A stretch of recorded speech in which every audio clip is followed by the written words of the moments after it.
నమస్తే అండి. నమస్తే అండి. మీ పేరు? శ్రీనివాసరావు అండి. ఏం పని చేస్తారు? వ్యవసాయం చేస్తాం.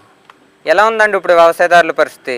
వ్యవసాయదారు పరిస్థితి బాగానే ఉందండి. ఎందుకంటే పోయినసారి జగన్మోహన్ రెడ్డి పరిపాలనలో మేము ధాన్యం అమ్ముకోవాలంటే చాలా బాధపడ్డాం. ధాన్యం వేసినాక నెలకి 2 నెలలకి 3 నెలలకి కూడా పడిన సందర్భాలు డబ్బులు ఆన్ ది స్పాట్ 24 గంటలు కదా, ఓన్లీ 3-4 గంటలు కూడా పడిపోయిన సందర్భాలు ఉన్నాయి మాకు.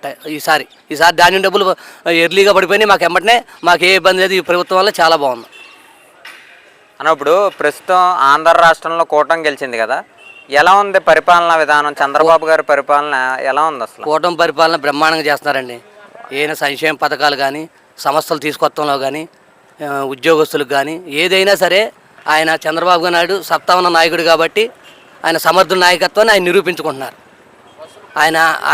ఆయన ఏదైనా కానీ ప్రభుత్వంలో ఇలాంటి నాయకుడు ఈ ఆంధ్ర రాష్ట్రంలో, వెనకబడినటువంటి ఆంధ్ర రాష్ట్రంలో అలాంటి నాయకత్వం చాలా అవసరం మన రాష్ట్రానికి. మరి 5 సంవత్సరాల్లో చంద్రబాబు గారు ఏమన్నా అభివృద్ధి చేసే అవకాశం ఉందండి ఆంధ్ర రాష్ట్రాన్ని? 100%. ఆల్రెడీ మేము రోడ్లు కూడా పోసేస్తున్నారు కదండి. ఆల్రెడీ గెలిచి సంవత్సరం అవ్వలేదు. సీసీ రోడ్లు పోసారు, మెటల్ రోడ్లు పోసారు. తర్వాత ఈ ఎన్నో రకాలుగా పల్లెటూరుని కూడా డెవలప్గా ముందుకు తీసుకెళ్ళిపోతున్నారు. ఇంత రాష్ట్రం ఆర్థికంగా వెనకగా ఉన్నా కూడా అభివృద్ధిలో మాత్రం దూసుకుపోతుంది రాష్ట్రం. దీంట్లో ఎటువంటి సందేహం లేదు. అంటే నిరుద్యోగులకు ఉద్యోగ అవకాశాలు కల్పించే అవకాశం ఉందండి? 100% ఉందండి. దాంట్లో మెగా డిఎస్పీ కానీ ఏమైనా కానీ దేంట్లోనే కానీ ఇంకా రాష్ట్రం ముందుకు దూసుకెళ్ళే ఇదిగానే ఉంది. ప్రస్తుతం ఈ సంవత్సరంన్నర పరిపాలనలోనే చంద్రబాబు గారు ఆంధ్ర రాష్ట్రాన్ని అప్పుల ఊబిలో ముంచేశారు. అప్పు చేసి ప్రజలకు పథకాలు ఇస్తున్నారు అని చెప్పి వైసీపీ కార్యకర్తలు వ్యాఖ్యలు చేస్తున్నారు. అవన్నీ బూటక మాటలు. లక్షల కోట్లు అప్పులు చేసింది వాళ్ళు. ఏ రాష్ట్రాన్ని అభివృద్ధి పరచకుండా కుంటి పదంలోకి వెనక నెట్టేసి రాష్ట్రాన్ని అభివృద్ధి పరచడం నాయకుడి మీద బురద జల్లే కార్యక్రమం తప్పితే ఈ మాటలు ఎవ్వరూ నమ్మరు. వాళ్ళ పార్టీ నాయకులు, వాళ్ళ వైఎస్ఆర్ నాయకులే అంటున్నారు మా నాయకుడు చేతగా నాయకుడికి అప్పు చెప్పారు, మేము అంత తప్పు చేసాము, సమర్థ నాయకత్వాన్ని మేము చేయలేకపోయాము, ఈసారి మీకు కలుస్తాము, ఈసారి మీ నాయకత్వాన్ని బలపరుస్తామని వాళ్ళ పార్టీ నాయకులే మాకు చెప్తున్నారు. మాలాంటి అసమర్థ నాయకుడిని నమ్ముకుని మోసపోయామని వాళ్ళ కార్యకర్తలే ఈ ఊర్లోనే, మా ఊర్లోనే ఉన్నారు.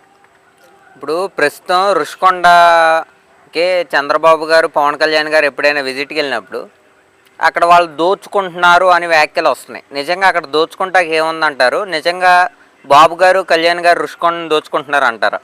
రుషికొండలో లక్షల కోట్లు దొబ్బేసింది వాళ్ళు. నాణ్యత లేక కట్టడాలు కట్టింది వాళ్ళు. దాన్ని ఏ విధంగా ఉపయోగించాలి, దాన్ని మన రాష్ట్రాన్ని ఏ విధంగా పెడితే బాగుంటుంది, టూరిజంగా పెడితే బాగుంటుందా, ఇంకో విధంగా పెడితే బాగుంటుందా అని ఆలోచన చేస్తున్నటువంటి నాయకులు పవన్ కళ్యాణ్ గారు, చంద్రబాబు గారు.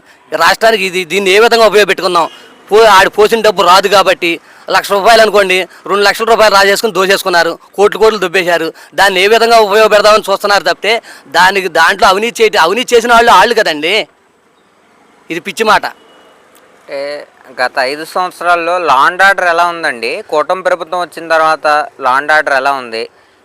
గత 5 సంవత్సరాల్లో లా అండ్ ఆర్డర్ అంటే అండి, మేము కనీసం మా ఎమ్మెల్యే గారి పుట్టినరోజు కానీ, మా చంద్రబాబు గారి పుట్టినరోజుకి కానీ ఒక కటౌట్ కట్టుకునే స్థితిలో మేము లేవు.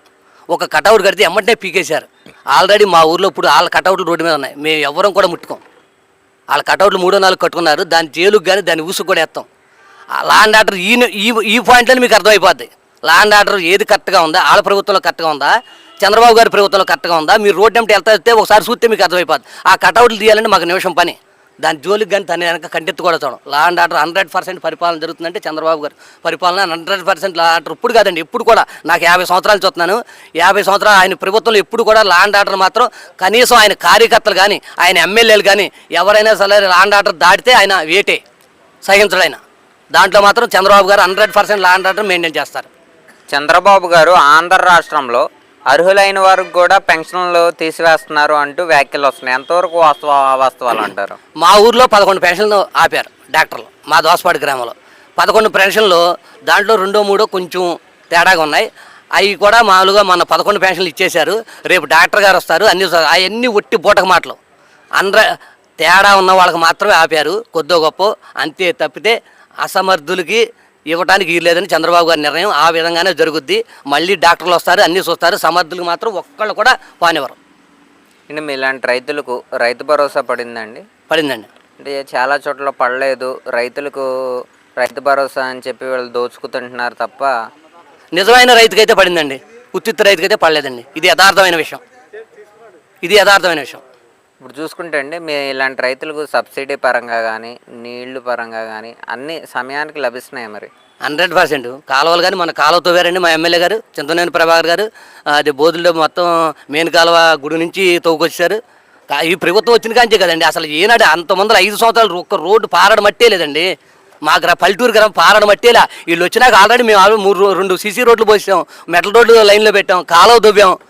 ఇంకా ఇంకా ఇంకా సంవత్సరం కూడా అవ్వలేదు. ఆ రాష్ట్రాన్ని అప్పుల్లో ముంచేసి వెళ్ళిపోయాడు. అయినా ప్రభుత్వం దూసుకుపోతుందంటే ఇంతకంటే నిదర్శనం ఏముంది? మీకు ఇప్పుడే చూపిస్తాం మా ఎనమలెత్తే ఏం చేసాం ఇక్కడే. ఈ 5 సంవత్సరాల్లో పోలవరం ప్రాజెక్ట్ పూర్తయ్యే అవకాశం 100% 90% అయిపోతుంది కదండి. 100% లోపే అయిపోద్ది. 5 సంవత్సరాలు ఏమక్కర్లా, ఇంకా 2 ఏళ్ళలో సంవత్సరాలు అయిపోద్ది. 5 ఏళ్ళు కూడా అక్క మీకు పడదు.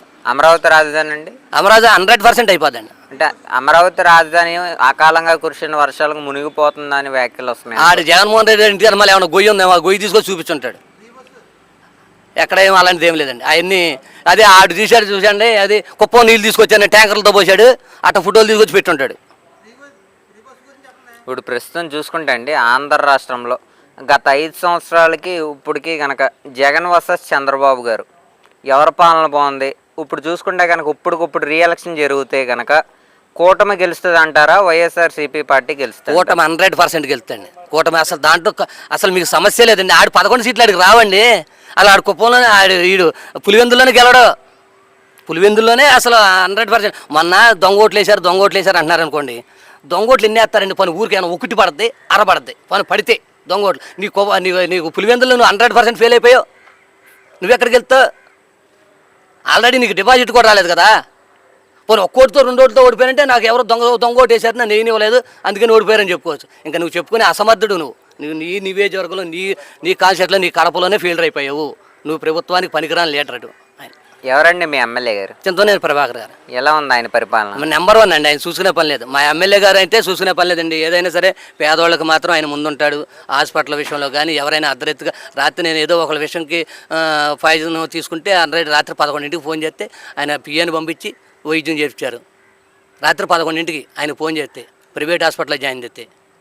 ఇంకా ఏదైనా ఆపద వచ్చిందంటే మాత్రం అసలు నిమిషాల ప్రకారం వాలిపోతాడండి. ఆల్రెడీ పెద్ద హాస్పిటల్లో 3 పెట్టారు. ఇంకా ఏదైనా కానీ ఇతరత్త కానీ మా కుటుంబ విషయాలు కానీ జరగట్లేదంటే ఒక గేదం తోలికెళ్ళడం ఏదో కానీ ఏదన్నా మనకి కార్యకర్తకి ఇబ్బంది పడ్డాడంటే మాత్రం నిమిషంలో వాలిపోతాడండి. అలాంటి నాయకుడు దొరుకుతాం ఈ ఆంధ్ర రాష్ట్రంలో. ఎమ్మెల్యేలు అందరినీ బాగా చేస్తున్నారు. కానీ మా ఎమ్మెల్యే గారు మీరు అనుకోవచ్చు మీ ఎమ్మెల్యే గారి గురించి మీరు గొప్పగా చెప్పుకున్నారేమని చెప్పుకొని నెంబర్ 1 లీడర్ ఈ స్టేట్లో. అలాంటి నాయకుడు జిల్లాకు ఒక నాయకుడు ఉంటే పార్టీకి ముందుకెళ్ళిపోవడానికి అవకాశాలు ఇంకా బాగుంటాయి. ఫైనల్గా 100కి ఎన్ని మార్కులు ఇస్తారు ఈ కూటమి ప్రభుత్వం? 100కి 100. దాంట్లో ఎటువంటి డోకా లేదు. మీరు ఇప్పుడు మామూలు కాదు, మీరు లోనకి వెళ్ళి ఊళ్ళోకి వెళ్ళి ముసలి మొక్కవాళ్ళని అడిగితే మీకే అర్థమైపోద్ది. మాలాంటి వాళ్ళు కూడా అడగక్కర్లా. మీరు అడిగి రోడ్లు ఏం జరిగి ఊర్లో ఏం జరిగిందని మీకే క్యాలిక్యులేషన్ వచ్చేస్తుంది. ఓకేనండి, థ్యాంక్ యూ.